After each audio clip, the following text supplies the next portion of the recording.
Je suis sûre qu'on t'a déjà dit, utilise le yoga, tu verras, ça va te faire beaucoup de bien et ça va te permettre de sortir de ton épuisement. Mais peut-être que tu vois ça comme une activité trop lente ou alors trop sportive au contraire. Et du coup, tu ne t'es jamais lancé, tu n'as jamais testé de séance yoga. T'es au bon endroit parce que cet épisode, cette semaine, on va parler des 3 types de yoga. C'est pas moi qui vais t'en parler, ce n'est pas ma spécialité. Mais par contre, Gwen de zestforlife.yoga va nous exposer les 3 formes de yoga. Mais juste avant, elle va nous parler de son épuisement qui l'a amené justement à ce yoga. Bienvenue au Café des Burnies, le podcast qui prend soin des nanas en burn-out. Je m'appelle Sarah, je suis infirmière, naturopathe et ma mission est de t'aider à déculpabiliser, à sortir de ton isolement pour recharger tes batteries et être épanouie. Chaque semaine, que ce soit en solo avec une nana inspirante, on parlera des valorisations, échecs, mais aussi résilience, espoir, reconversion et surtout trichothérapie. Dans le descriptif de cet épisode, tu trouveras les différents liens utiles, mais il y en a un qui est particulièrement important cette semaine, c'est celui des 2 ateliers qu'on t'offre avec Gwen. C'est-à-dire que pendant 2 séances, nous allons travailler les routines, celle du matin et celle du soir. Le but, c'est d'identifier celle qui t'est la plus adaptée en fonction de tes besoins et de tes ressources. Et Gwen terminera l'atelier avec une séance de yoga, forcément du coup adaptée. Le lien est dans le descriptif de l'épisode. Tu trouveras aussi le site de Gwen et sa page Instagram. Maintenant, détends les épaules, cohérence cardiaque et profite pleinement de cet épisode.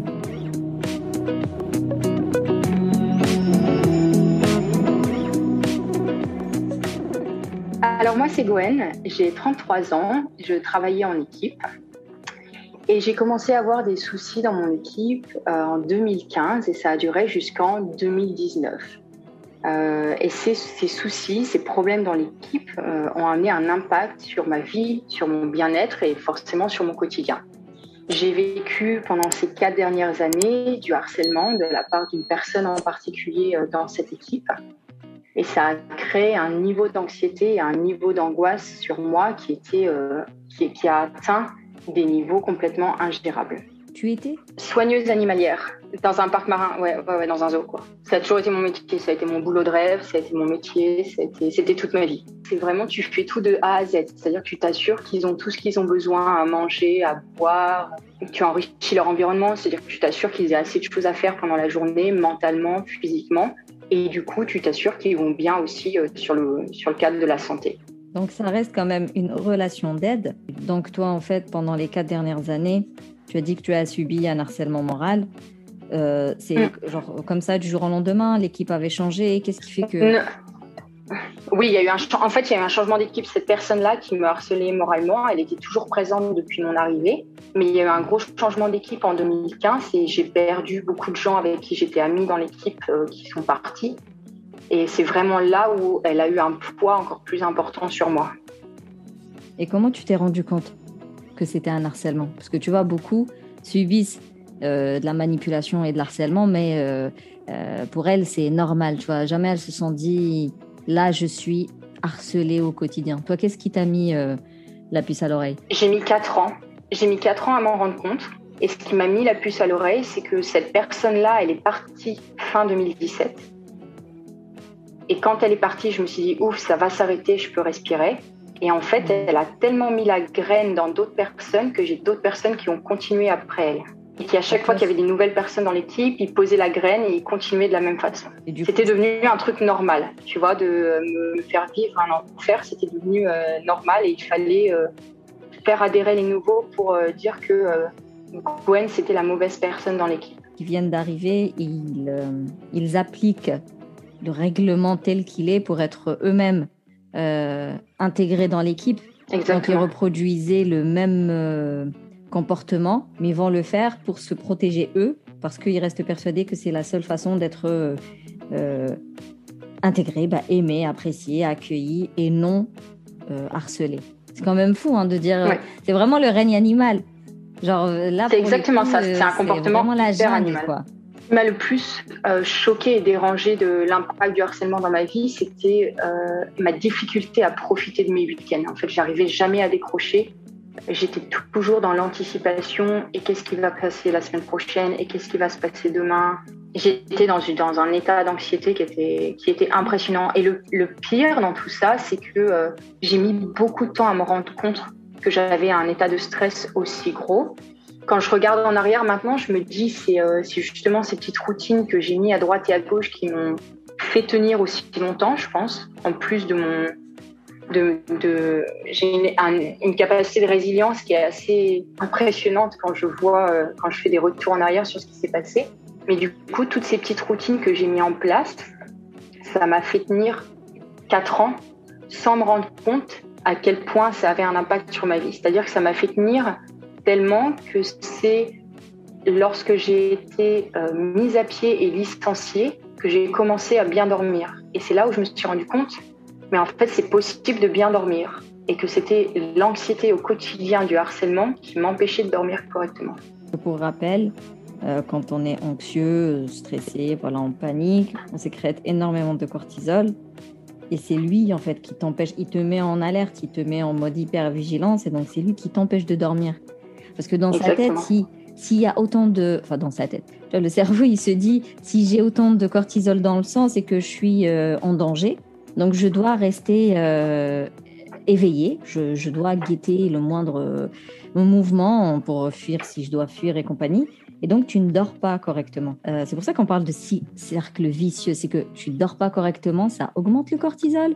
Plus il augmente, moins tu dors. Plus tu es fatigué, plus tu as du cortisol. Et voilà, ce n'est pas juste une phrase comme ça, comme je dis, pour vendre des produits, mais c'est vraiment physiologique. Si à un moment donné, on constate que le sommeil n'est pas réparateur, comme tu disais, je ne profite pas de mes week-ends, je ne profite pas de mes repos, à se poser la question. Si je dors mal, ou même si je dors beaucoup, mais je suis toujours fatiguée, posez-vous la question pourquoi et d'où ça peut venir. Est-ce que tu as ressenti, par exemple, une différence dans ta façon d'être avec les animaux ? Oui et non. Sur la fin, ça a commencé un peu parce que je pense que j'étais vraiment à saturation et ça a commencé à pas impacter ma relation avec les animaux, mais à impacter ma volonté d'être sur place. Alors que, parce que c'est ce qui m'a aidé aussi à tenir pendant 4 ans, c'est que j'allais au travail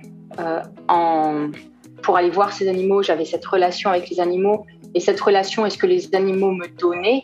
Et ça me montrait que je faisais un bon travail parce que j'ai eu une relation avec un des animaux là-bas. Et j'avais la meilleure relation avec lui par rapport à n'importe qui d'autre dans l'équipe. Et depuis que je suis plus là, personne n'a réussi à remplacer cette relation-là. Donc c'était pour moi ma récompense et c'est ce qui m'a fait tenir pendant longtemps et qui me montrait que je savais que je faisais quelque chose de bien parce que le regard des animaux sur moi, il me le rendait. Donc je savais que je faisais quelque chose de bien. Et c'est ce qui me faisait, et je me disais toujours, j'y vais pour eux, je continue à le faire pour eux, c'est eux qui me font tenir. Jusqu'au jour où c'était plus suffisant. Un jour, ça a été trop loin. C'était la personne de trop, la réunion de trop, la critique de trop. J'ai fini par écrire une lettre pour détailler justement cette sensation de harcèlement moral que j'avais depuis 4 ans, que je sentais que je dormais pas bien. Je n'étais pas encore consciente de l'impact complet, mais j'étais déjà un peu capable de mettre des mots dessus. Le cauchemar, il s'est pas vraiment arrêté. Ça a été pire pendant 2 mois, jusqu'à ce qu'on m'annonce que j'ai été en mise à pied en attendant de voir si je me faisais licencier ou pas. Et là, c'est là où j'ai pris les choses en main et j'ai décidé de même pas aller au rendez-vous. J'ai décidé de prendre un avocat directement et de dire maintenant je me bats, j'arrête de me faire marcher dessus. Je suis pas d'accord. S'ils veulent me licencier, dans tous les cas, ils se rendent pas compte de la valeur que j'ai et tant pis pour eux. Toi, t'écris une lettre pour dire je suis harcelée moralement. En réponse, tu es mise à pied.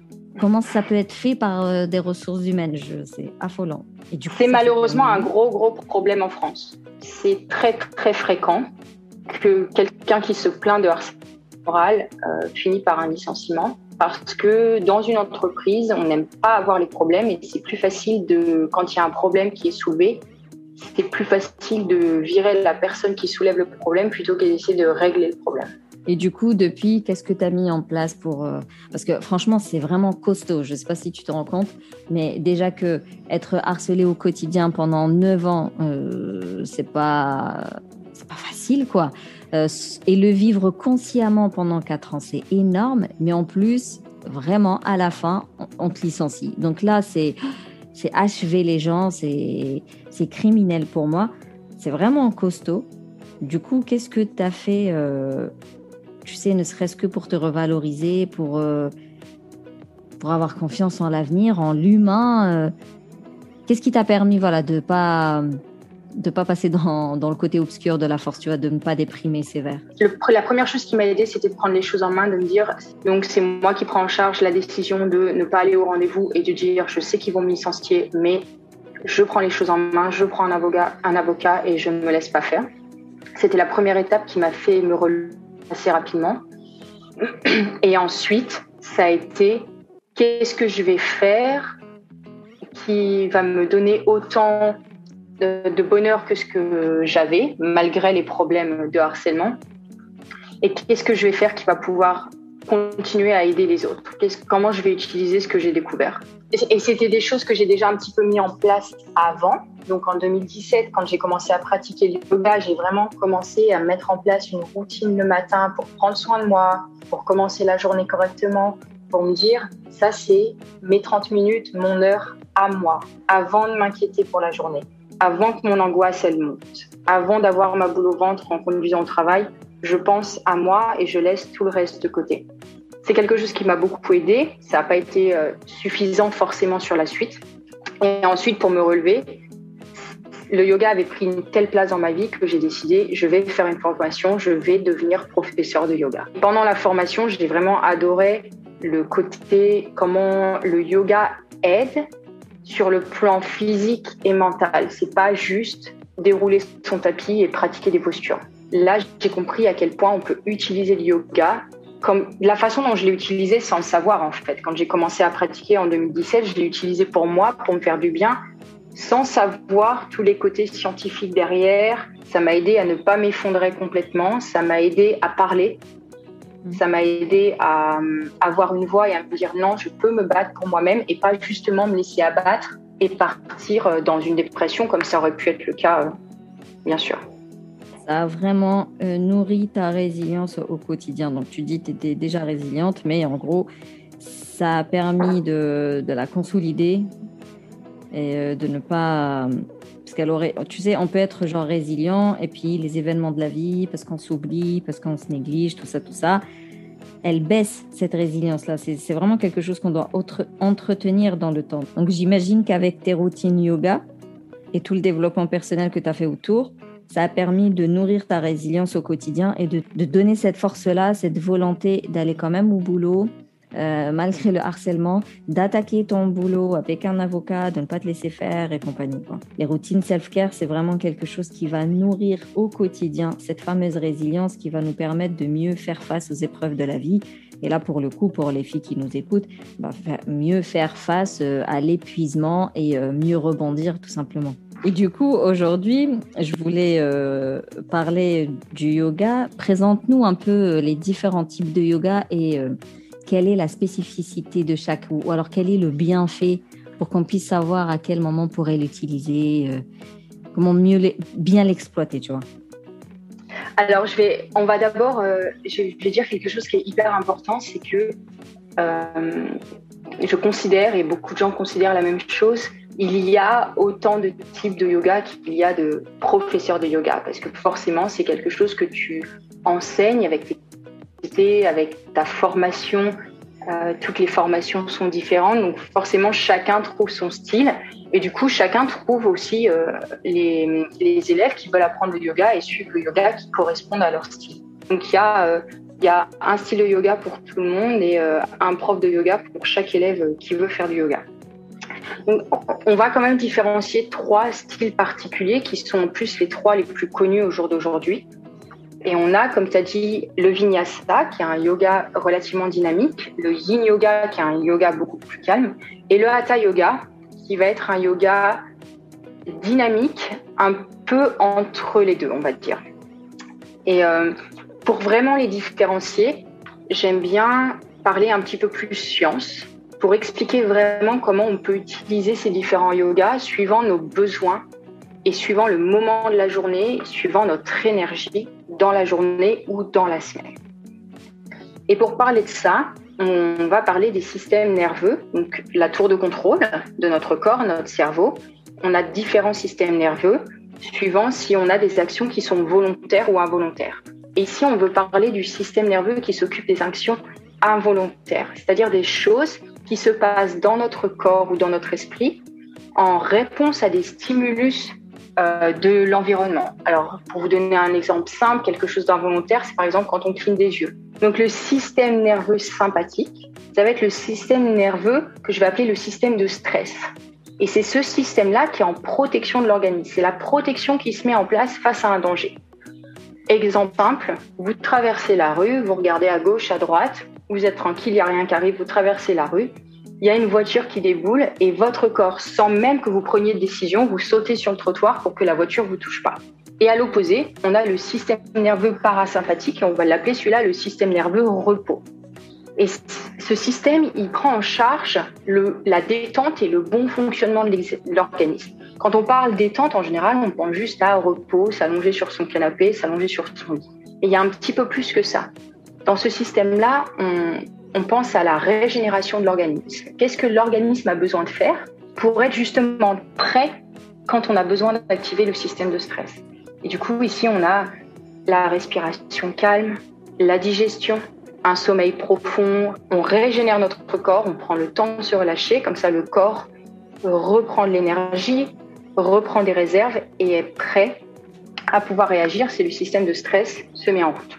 Le souci dans notre vie d'aujourd'hui, c'est que ces deux systèmes-là, en général, ils sont complètement déséquilibrés. On est soit trop dans le système de repos, ça pourrait être équivalent à de la dépression, ou on est trop dans le système stress.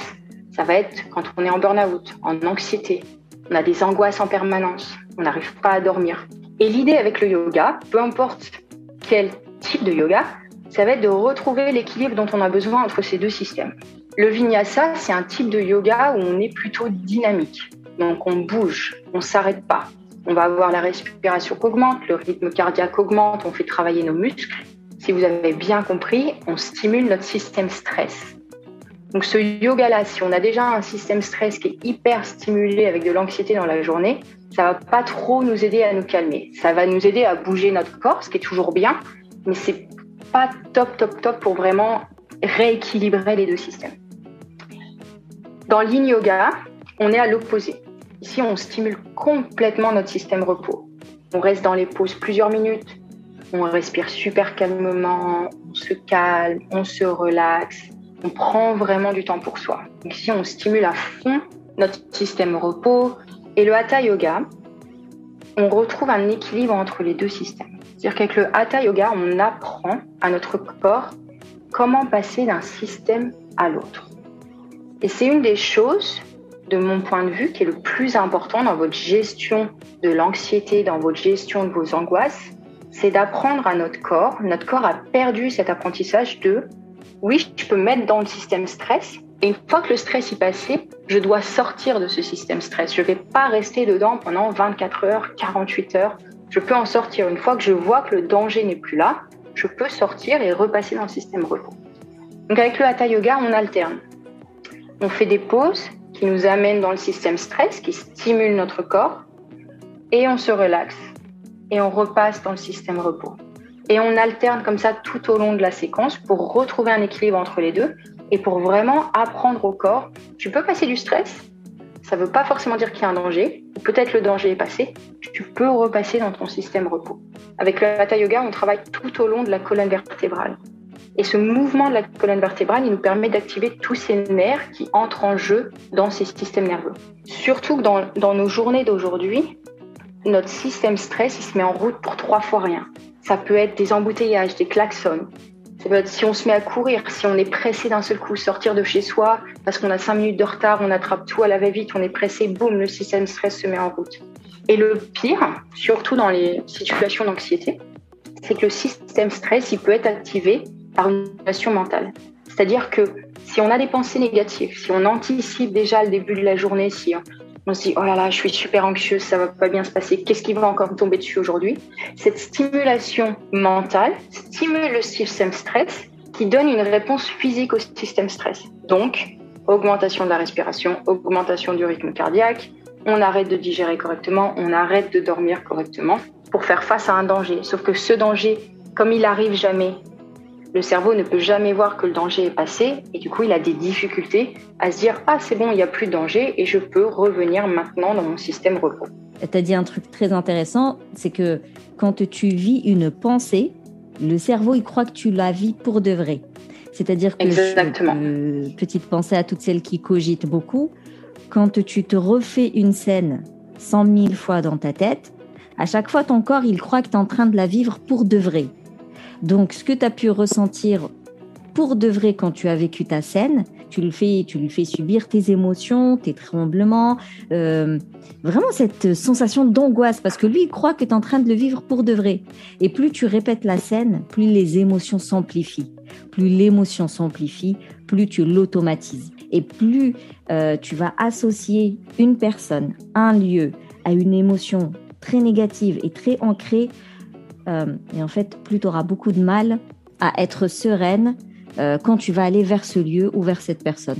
Ma phrase a été très longue, mais tout ça pour dire qu'il faut faire attention aux cogitations parce qu'elles peuvent vraiment nous rendre limite phobiques. Comme tu disais, tu vas être dans l'anticipation plus, parce que tu as trop associé de façon ancrée, avec des émotions très fortes, tu as associé ton travail à l'harcèlement qui est véridique. C'est pas pour démentir. Il y avait un harcèlement, mais le fait de l'anticiper plus, de cogiter plus dessus, ton stress, il explosait dès le réveil. Et exactement.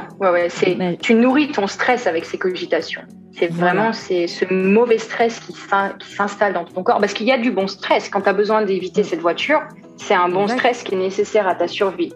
Mais ce mauvais stress que tu n'arrives pas à contrôler, à chaque fois que tu y penses, à chaque fois que tu cogites, tu le nourris en permanence et il fait que de grandir. Et pour s'en sortir après, pour l'enlever, c'est de plus en plus difficile justement d'apprendre à son corps de non, tout va bien. On n'est pas dans une situation de danger ici. Parce que le schéma, en fait, il s'est trop implanté, quoi. Il a pris des racines, on va imaginer ça comme des racines.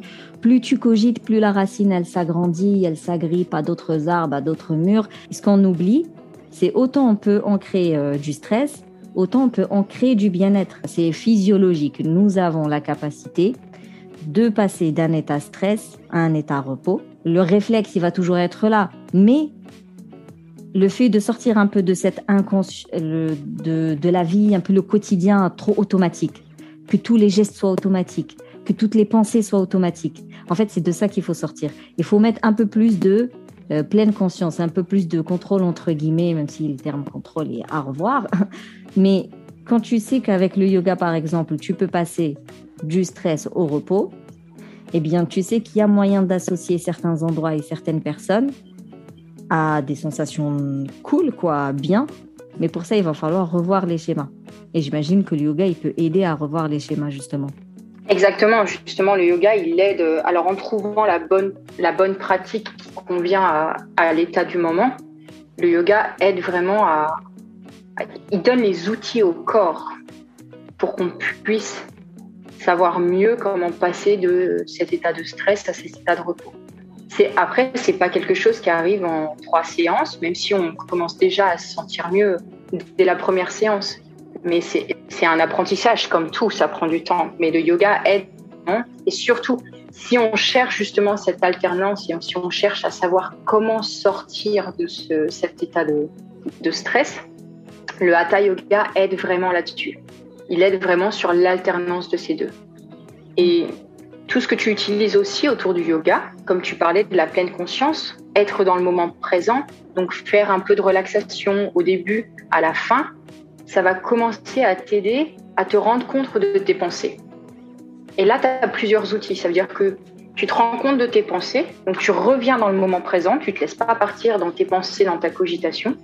Tu reviens dans le moment présent, tu dis « là, j'avais une pensée qui me provoque du stress. » Donc déjà, première étape, j'arrête cette pensée, je sors de là parce que je m'en suis rendu compte que j'étais latent. Et du coup, comme avec le yoga, ça t'a donné les outils d'apprendre à passer de stress à repos. Une fois que tu as enlevé cette étincelle, cette pensée qui te fait partir dans le système stress, maintenant, tu peux repasser dans ton système repos. Et comme tu l'apprends avec le yoga, c'est plus facile. Parce que le faire sans avoir les outils, sans avoir montré à ton corps que c'était possible de le faire, si tu es déjà trop ancré dans ton système d'anxiété et d'angoisse, c'est super difficile. Alors que si tu as fait toute la pratique avant pour justement apprendre, je passe de l'un à l'autre, tout va bien, de montrer à mon corps que c'est pas nécessaire de rester dans un état de stress, quand tu t'en aperçois, tu enlèves la pensée, ça permet à ton corps d'avoir l'espace, d'avoir le temps et l'énergie de repasser dans ton système de repos. Pour récapituler, il y a donc 3 formes de yoga. Celle qui est la plus lente, entre guillemets, c'est le yin yoga. Ce sont des étirements sur 3 à 5 minutes, donc on reste longtemps dans la même position. C'est le cerveau repos qui est le plus sollicité. Ce serait très adapté peut-être pour préparer une bonne nuit de sommeil, mais ça peut être très bien aussi au matin pour celles qui sont déjà très angoissées dès le matin. Si tu as une boule au ventre, si tu te lèves en mode speed parce qu'il y a les enfants et en même temps t'as pas envie d'aller au boulot parce que tu sais que ça va mal se passer. Donc en fait dès le réveil, t'es déjà pleine de cortisol. Le yoga, le yin yoga va du coup te permettre de diminuer ce cortisol, en tout cas de passer du cerveau stress au cerveau repos. Le Vinyasa Yoga est beaucoup plus dynamique parce que tu changes de position très souvent, donc tu sollicites ton système respiratoire cardiaque, c'est-à-dire que tu stimules, comme elle expliquait, le cerveau stress, et lui il peut être adapté si jamais tu es plutôt alors faut pas être choqué par le terme dépressive, hein. Quand je dis t'es dépressive, c'est un fait, c'est pas une tare, c'est pas une insulte. Quelqu'un de dépressif, c'est quelqu'un dont les batteries sont très faibles, c'est-à-dire tous tes neurotransmetteurs sont à plat et du coup t'as du mal à te lever le matin, t'as du mal à sourire à l'autre, t'as du mal à te projeter dans l'avenir. La dépression liée, en tout cas au burn-out, c'est suite à plusieurs symptômes. Je veux dire, encore une fois, c'est physiologique, c'est pas un gros mot. Donc, le Vinyasa Yoga est adapté pour celles qui sont plutôt déprimées. Donc, le Vinyasa Yoga, il est adapté pour toi si jamais tu sens que t'es vraiment très négative en ce moment et très plat, très lente, très je fais que dormir, tu vois, vraiment. T'as du mal à sortir du lit, t'as du mal à faire ce que t'as à faire, t'as vraiment du mal à te mettre en route. Le Vinyasa, il peut te secouer un petit peu pour que tu te mettes. Et puis, il peut tout simplement être adapté pour celles pour qui le yin yoga est beaucoup trop lent, en fonction des personnalités aussi. Et enfin, le hatha yoga, celui que Gwen pratique, c'est celui qui concilie les deux au final, parce qu'il commence par de la relaxation, il passe, donc on est dans le cerveau repos. Ensuite, il passe à des exercices un peu plus dynamiques et il termine toujours par 10 à 15 minutes de relaxation. Donc, tu passes du cerveau repos au cerveau stress pour terminer avec du cerveau repos. Et comme elle disait très bien, c'est ce qui va te permettre, ce qui va t'éduquer, parce que je ne pense pas qu'on l'a été, parce que j'allais dire est-ce que t'éduquer ou te rééduquer, je pense pas qu'on a déjà été éduqué à passer de l'un à l'autre, donc qui va t'éduquer à passer du cerveau stress au cerveau repos et vice versa, comme ça dans la journée quand t'as besoin de baisser ton stress, tu sauras le faire, alors que si tu sens que t'es tout ramollo et que t'as besoin de te motiver, tu sauras aussi le faire.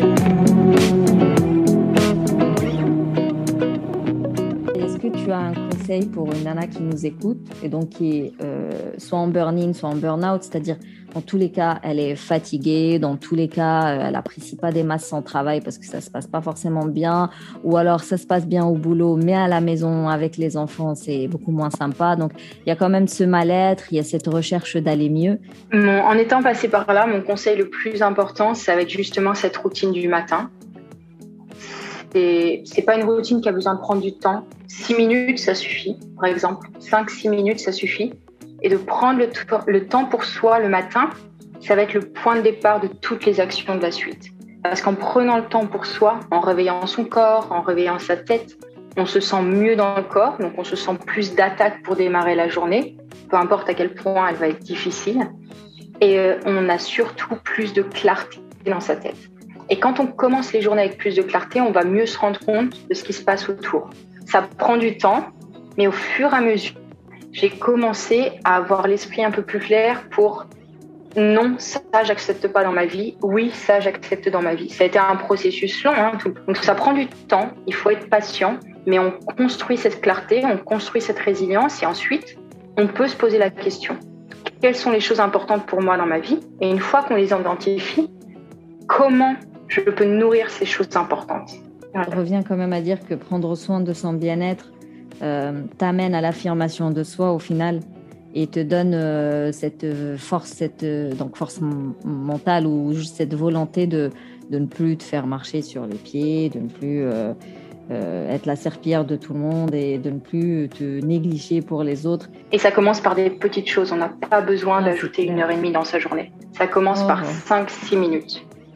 Moi, je dis, qui a ce luxe de se lever 1h30 avant, voire 2 heures avant non, surtout pour une nana, si elle a des enfants, ou pour une nana tout simplement qui a un cycle menstruel et tout, c'est pas possible. Il faut pas avoir comme ça faut pas mettre la barre trop haute. Commençons petit. Tu peux pas mettre la barre trop haute au début. Ouais, non. Mais justement, en commençant petit, il y a un moment, ton sommeil il va s'améliorer. Si ton sommeil s'améliore, tu n'as plus besoin d'autant de temps. Ah tiens, peut-être qu'au fur et à mesure, tu vas dire, au lieu de prendre 5 minutes, je peux prendre 15 minutes. Exact. Ah, je peux faire ça en plus. Tiens, je peux commencer à lire ce livre qui m'intéresse. Et toutes ces petites choses, l'air de rien, sans s'en rendre compte, ça va se mettre bout à bout.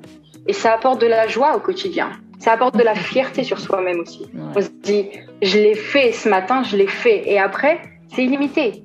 Si tu as réussi à faire ça ce matin, qu'est-ce que tu peux réussir d'autre dans ta journée? Et là, tu construis sur le positif.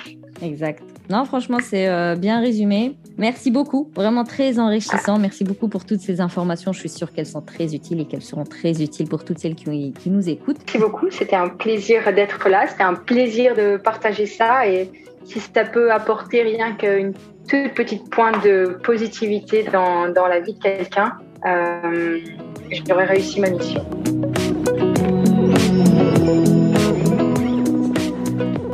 Voilà, c'est tout pour cet épisode. Merci plus pour ton écoute. Si tu veux soutenir le Café des Burnies, tu peux me laisser un avis, je le lirai aux prochains épisodes. Tu peux me mettre aussi 5 étoiles. Ça permet en fait de le faire vivre et clairement de le mettre en avant en fait quand tu fais ta recherche de podcast. Du coup, il sera plus visible pour celles qui en ont besoin. D'ailleurs, si tu penses qu'autour de toi, quelqu'un pourrait en avoir besoin, surtout pense à le lui partager.